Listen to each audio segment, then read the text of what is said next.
आज हल संधि के अंतर्गत आपको स्तोष्टुनाश्चो शात स्टुनाष्टु नए पदांतर टोहनाम और तोसी इन सूत्रों के बारे में बतलाता हूँ। हमारा पहला सूत्र है स्तोष्टुनाश्चु, अर्थात यदि सकार या तय वर्ग के साथ शकार या चय वर्ग का योग हो तो सकार के स्थान पर शकार एवं तय वर्ग के स्थान पर चय वर्ग आदेश हो जाता है। जैसे रामस प्लस शेते, यहाँ से के बाद शय आदेश आया है, इसलिए से के स्थान पर ये हमारा शय आदेश होने पर हमारा रूप सिद्ध होगा रामश्येति। अगला उदाहरण है रामस प्लस चिनोति, यहाँ पर भी से के बाद चय वर्ग में से चय की प्राप्ति हुई है, इसलिए से के स्थान पर क्या आदेश होगा? शय आदेश होगा। तब हमारा संयुक्त करने पर रूप सिद्ध होगा रामश्चिनोति। अगला है सत प्लस चित, यहाँ तय के बाद चय की प्राप्ति हो रही है, इसलिए तय के स्थान पर क्या आदेश होगा? चय प्राप्त होगा और संयुक्त करने पर हमारा रूप सिद्ध होगा सच्चित। अगला है सार्गिन प्लस जय, यहाँ तय वर्ग जो न है उसके बाद क्या प्राप्त हो रहा है? चय वर्ग का जय प्राप्त हो रहा है, इसलिए यहाँ तय वर्ग के जो न है उसके स्थान पर क्या होगा? चय वर्ग का पंचम अक्षर आदेश प्राप्त होगा। यह संयुक्त करने पर हमारा रूप सिद्ध होगा शानगिन जय। अब देखिए इस सूत्र में ये जरूरी नहीं है कि से या तय वर्ग के बाद ही शय या चय वर्ग आए तभी से के स्थान पर शय या तय वर्ग के स्थान पर चय वर्ग आदेश प्राप्त होगा। यदि इस से या तय वर्ग बाद में हो और शय या चय वर्ग पहले हो तो भी से या तय वर्ग के स्थान पर शय या चय वर्ग आदेश की प्राप्ति होगी। इसको हम और भी सरल भाषा में परिभाषा से स्पष्ट कर सकते हैं। से या तय वर्ग के पहले या पीछे क्या हो? शय या चय वर्ग आए तो से के स्थान पर शय आदेश एवं तय वर्ग के स्थान पर चय वर्ग आदेश प्राप्त होगा। जैसे याच प्लस ना, यहाँ देखेंगे कि तय वर्ग का जो न है बाद में है और चय वर्ग का चय पहले है, इसलिए यहाँ इस सूत्र को हम लगा सकते हैं और लगाने पर यहाँ तय वर्ग का जो न है उसके स्थान पर क्या आदेश हो जाएगा? चय वर्ग का पंचम अक्षर और हमारा होगा याचना। ये हमारे इसके उदाहरण हैं। अब इसका जो निषेधात्मक सूत्र है अगला शात, ये क्या कहता है कि यदि शय के बाद तय वर्ग आए तो शय तय वर्ग के स्थान पर पूर्व वाले सूत्र से चय वर्ग आदेश नहीं होगा। अब नहीं होगा, जैसे प्रश्न पृष प्लस ने। अब यहाँ चूंकि आप यहाँ देखेंगे कि शय के बाद क्या आया है? ने आया है। अब इस सूत्र से तो यहाँ तय वर्ग को क्या प्राप्त हो जाना चाहिए? चय वर्ग प्राप्त हो जाना चाहिए, लेकिन इस सूत्र से निषेध होने पर हमारा रूप संयुक्त करने पर क्या बन जाएगा? प्रश्न। इसी तरीके से अगला एग्जाम्पल है विष प्लस ने।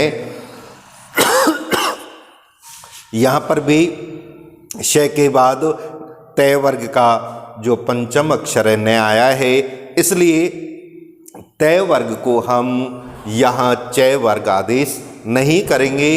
निषेध हो जाएगा शा सूत्र से, तो संयुक्त करने पर हमारा रूप बनेगा विष्णः। अगला सूत्र है हमारा इष्टुनाष्टु।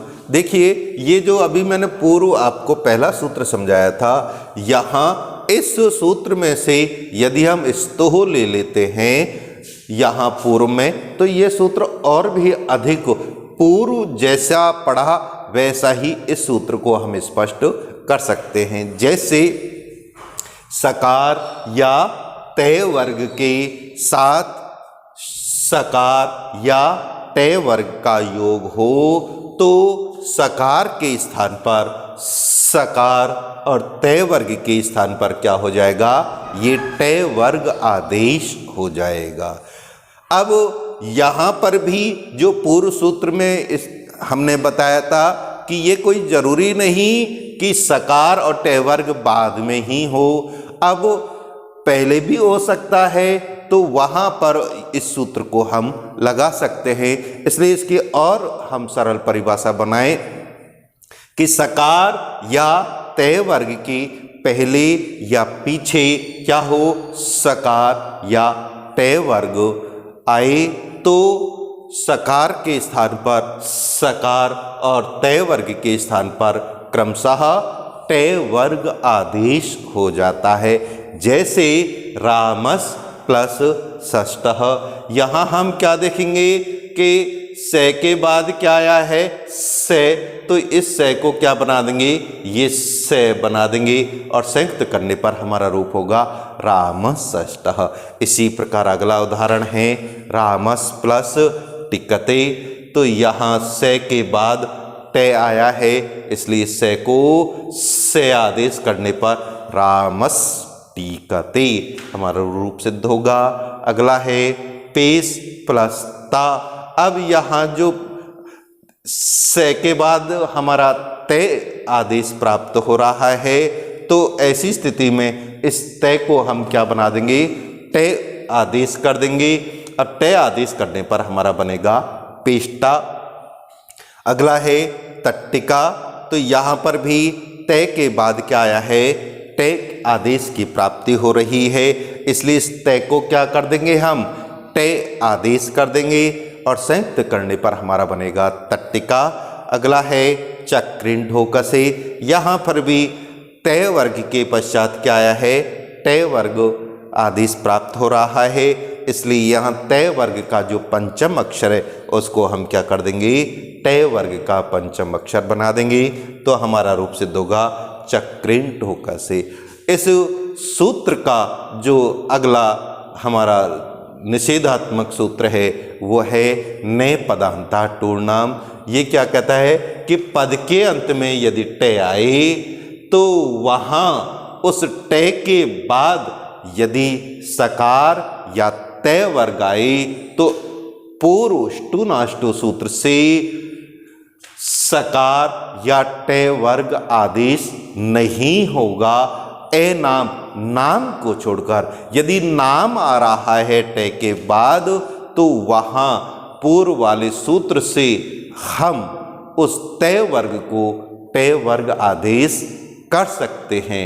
अब इस सूत्र से जब हम तय के बाद सकार या तय वर्ग आएगा तो क्या नहीं करेंगे, सकार को सकार और तय वर्ग को तय वर्ग आदेश नहीं करेंगे।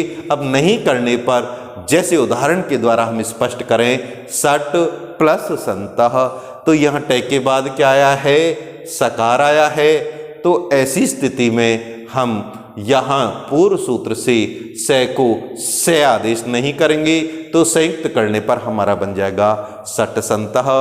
इसी प्रकार अगला है सट प्लस ते।